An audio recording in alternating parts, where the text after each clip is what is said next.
We are the Guinea Pig Collective. All will be assimilated. Resistance is futile. Welcome back as we were hanging out with Rorschach, the superhero pig. Rorschach, don't you want to say hi to everybody? Oh no, Rorschach's giving us the butt right now, but we are hanging out with Rorschach, and you know what that means. It's superhero related. So this one is coming by way of NECA in conjunction with Nickelodeon, Eastman and Laird's Teenage Mutant Ninja Turtles. We have the Wanderer.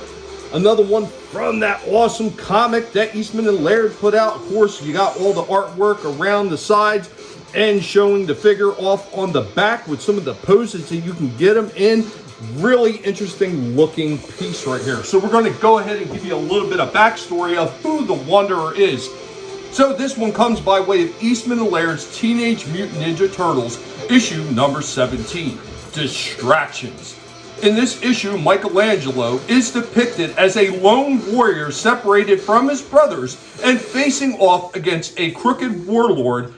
And this sounds very similar to what they had in The Last Ronin.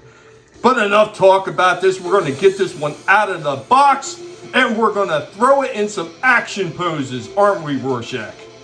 Go right out of the packaging with the Wanderer. I will say that this Wanderer figure feels very much like the Triceratops Zog figure. He feels very chunky and very heavy. I do like that. Here we go with the Wanderer in a bit of an action pose, showing off the double jointed knees, double jointed elbows, a little bit of the pivot in the hands, the pivot and rock down at the feet, and some pretty good looking head movement. Look at that same pose from a different angle. Not bad looking. Got a couple of extra hands right here. It looks like he's getting ready to grapple with something. Another shot right here with those open hands. Go with his extra hands and what looks like a Nagadato.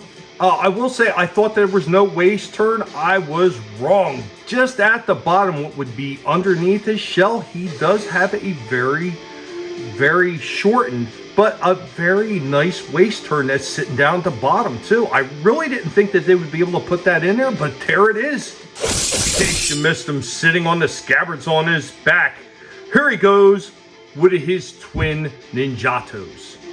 And yes, these are ninjatos. These are not samurai swords. Why? Because samurai swords have a curve to them. A katana always has a curve. They may put katana on the packaging, but that's not what it is if it's a straight blade.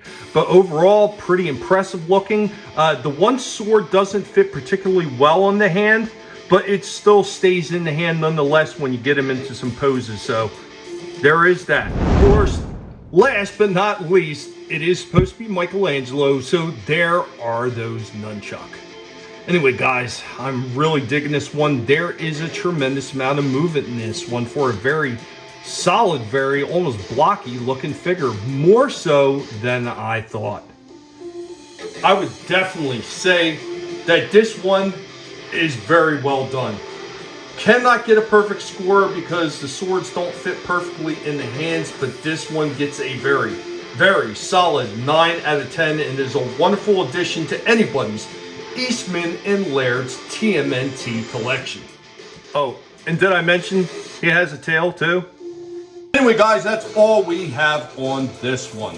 What did you guys think about this one? Be sure to let Rorschach know what you thought of it. Later, y'all.